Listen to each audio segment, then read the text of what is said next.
Assalamualaikum warahmatullahi wabarakatuh. Perkenalkan, nama saya Sayyidatun Nabilah. NIM saya 0720 074. Saya dari Prodi Akhwalus Syakhsiyah atau Hukum Keluarga Islam. Dan saya adalah salah satu mahasiswa STAI Syekh Haji Abdul Halim Hasan Al-Islahiyah Binjai. Di sini saya akan membawakan materi mengenai tasawuf falsafi di mata kuliah akhlak tasawuf dengan dosen pengampunya, yaitu Bapak Dr. Khairul Mufti Rambe MHI, untuk melaksanakan tugas ujian akhir semester. Mungkin ini yang akan saya berikan mengenai materi tasawuf falsafi. Semoga bermanfaat. Bismillahirrahmanirrahim. Assalamualaikum warahmatullahi wabarakatuh. Waalaikumsalam warahmatullahi wabarakatuh. Baiklah, di sini kita akan membahas mengenai tasawuf falsafi. Jadi, tasawuf falsafi secara bahasa diartikan dibagi menjadi dua. Yang pertama ialah tasawuf. Tasawuf mempunyai makna atau arti yaitu kecintaan terhadap Tuhan. Sedangkan falsafi atau ilmu filsafat Islam adalah segala sesuatu hal yang berkenaan mengenai akal dan pikiran. Jadi falsafi sendiri di sini diartikan dengan sebagai cara yang digunakan dalam bertasawuf, gitu. Kemudian tasawuf falsafi adalah sebuah aliran yang di dalamnya itu menggabungkan antara visi mistis dan visi rasional. Tasawuf falsafi ini merupakan hasil dari pemikiran-pemikiran para tokoh-tokoh sufi dalam mengungkapkan suatu yang menggunakan bahasa filosofis. Tasawuf ini tidak bisa dikatakan sebagai tasawuf murni dikarenakan telah menggunakan pendekatan pikiran dan rasio. Namun juga tidak bisa dikatakan dengan filsafat seutuhnya karena didasarkan pada rasa. Dengan kata lain, tasawuf falsafi merupakan penggabungan antara rasa dan rasio.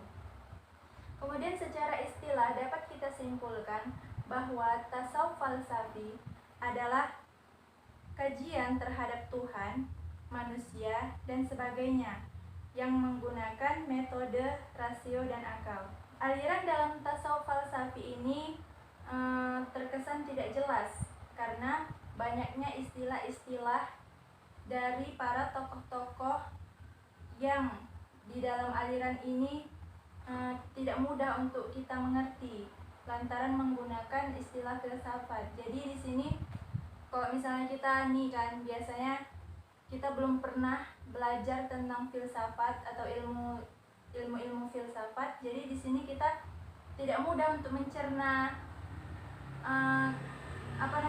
istilah-istilah tersebut gitu, karena dia harus mempunyai ilmu itu dulu. Apabila kita mau mendalaminya, maka kita harus belajar filsafat terlebih dahulu gitu. Jadi tokoh-tokoh dalam tasawuf falsafi ini pada umumnya mereka mengerti dan akrab mengenai ilmu filsafat tersebut. Jadi mereka itu mempelajari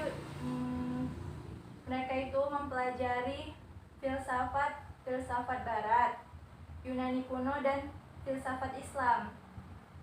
Jadi mereka mempelajari filsafat tersebut dan mereka juga mengenal tokoh-tokoh filosof dari Barat, contohnya Socrates, Aristoteles, dan juga ada tokoh-tokoh dari filosof Islam atau dari filsafat Islam itu ada contohnya Ibnu Sina, ada juga namanya Al-Farabi.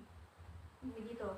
Kemudian pada intinya ciri dari tasawuf falsafi adalah menggabungkan antara pemikiran dan rasional serta perasaan atau zauk. Aliran ini mendapatkan atau aliran ini mendasarkan pada dalil nakli dan diungkapkan dalam istilah filosofis. Kemudian kita di sini membahas tentang tokoh-tokoh dari tasawuf falsafi ini. Jadi tokoh-tokohnya itu di sini kita membahas ada 3. Yang pertama ialah Ibnu Arabi. Ibnu Arabi ini bernama lengkap Muhammad bin Ali bin Ahmad bin Abdullah At-Ta'i Al-Haytami. Beliau lahir di Mursia. Di Mursia itu letaknya di Andalusia Tenggara di Spanyol.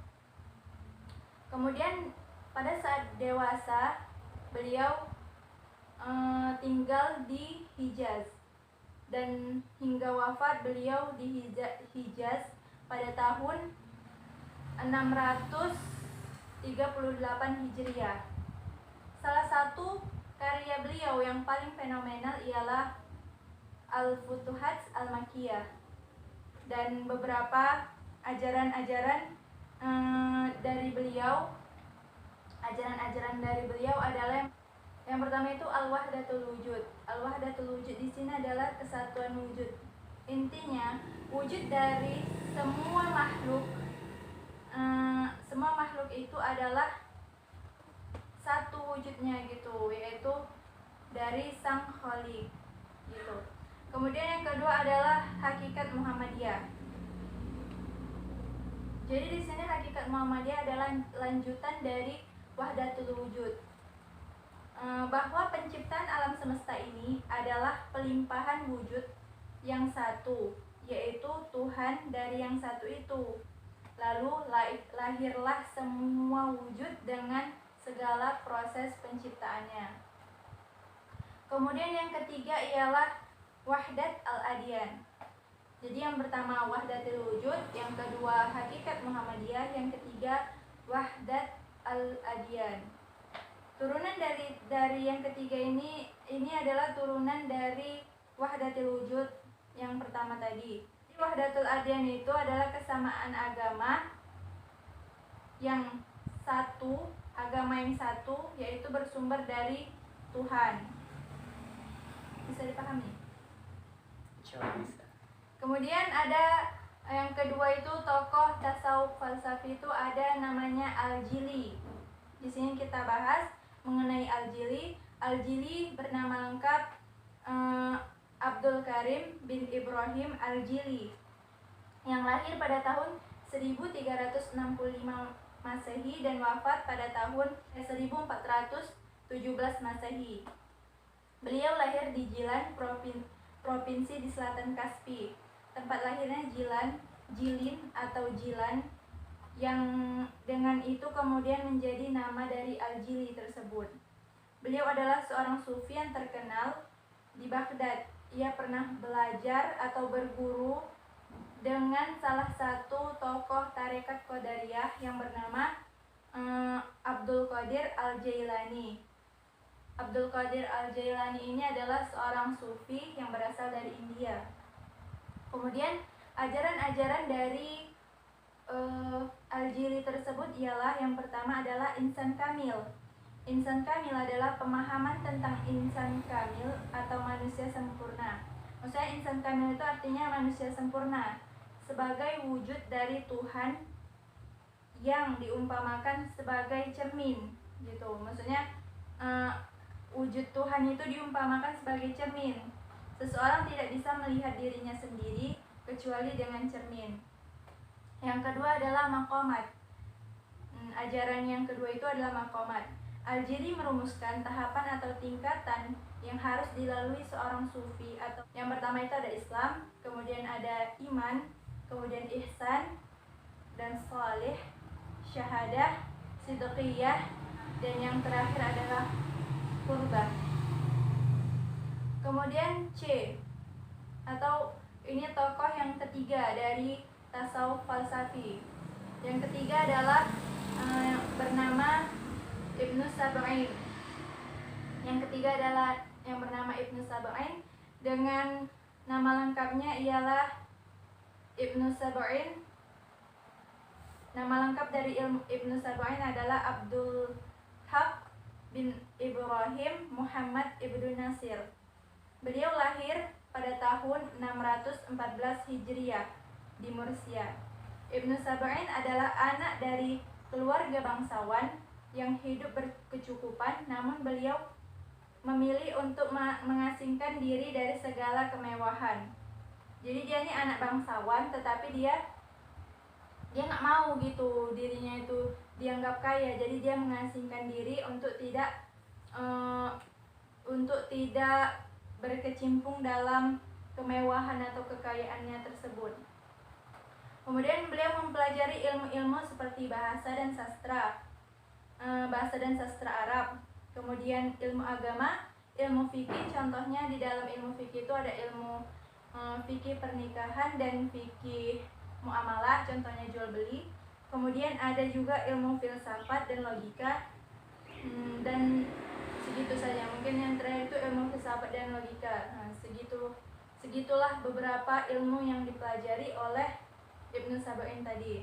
Kemudian dia mengajarkan atau ajaran-ajaran dari Ibnu Sab'in ini, yang pertama adalah kesatuan mutlak. Kesatuan mutlak adalah ajaran pemahaman tentang wujud itu hanya satu, yaitu wujud Tuhan. Kemudian ada yang kedua itu pemahaman mengenai menolak paham Aristotelian. Intinya Ibnu Sab'in itu menyusun logika-logika baru yang membantah mengenai adanya konsep jamak. Konsep jamak ini disusun untuk mencapai kesatuan mutlak tadi. Menurut Ibnu Sab'in, logika ini menggunakan pemahaman ilahi atau ketuhanan. Pemikiran ini membuat manusia mendengar dan melihat sesuatu yang baru yang belum pernah dilihat dan didengar sebelumnya. Nah, itulah sedikit pengenalan dan ulasan yang saya sampaikan mengenai tasawuf falsafi ini.